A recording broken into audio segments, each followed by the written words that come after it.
रट गईले कालिदास कन्हैया।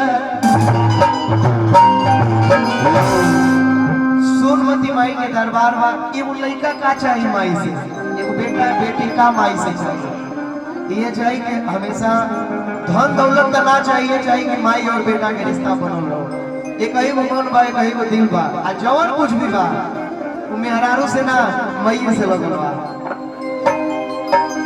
दुनिया के सब सुख मिल गए माई के चरनिया में जाई के। दुनिया के सब सुख मिल गए माई के चरनिया में जाई के। अरे का होई सोना चांदी धन दौलतिया,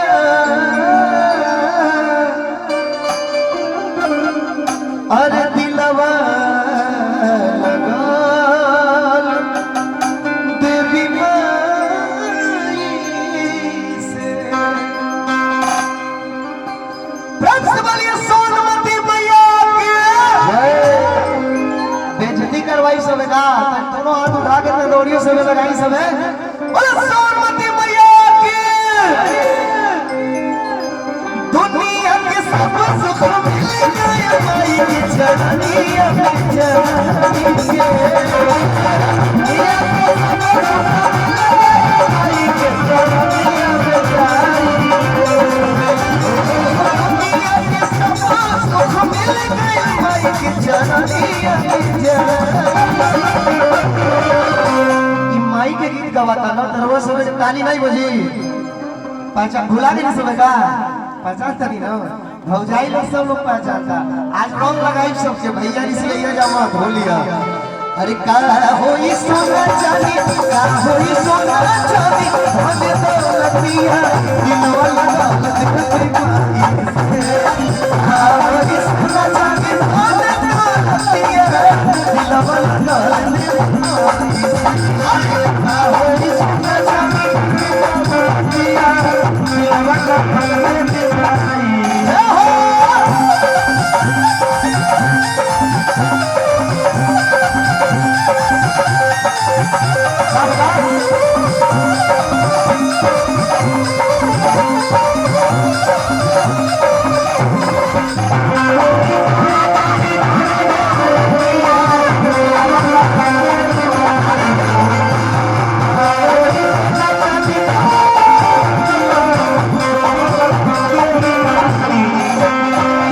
सोनमती मैया से लड़का कहता कि माई हो ए माई ना उपकार खुदाई हो।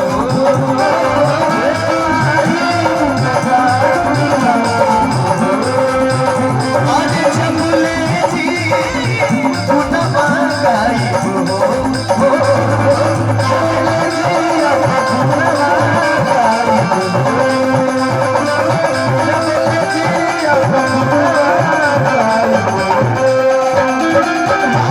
कुछ के आवतिया, कुछ के आवतिया, आज तू ही तुझ गई रूपी पतिया।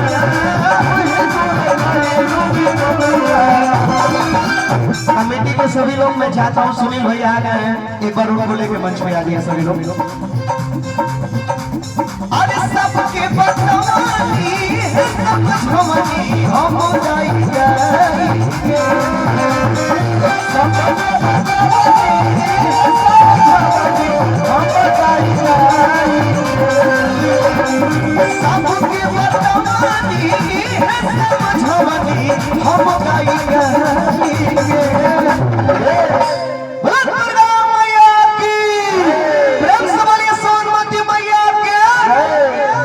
ताली बजा के सबके हो गई।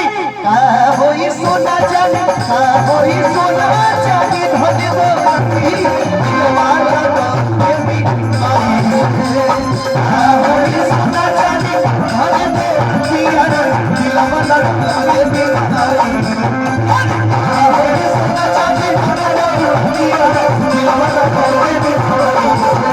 का होई सोना चांदी धन दौलती, दिलवा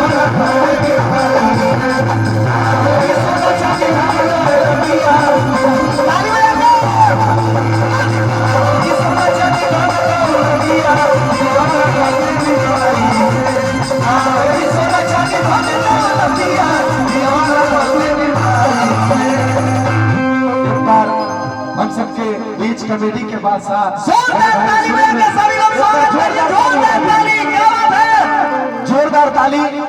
भोजपुरी फिल्म के अभिनेता, बहुत अच्छे गायक, कॉमेडी के सुपरस्टार हम सबके बीच सुनील भैया।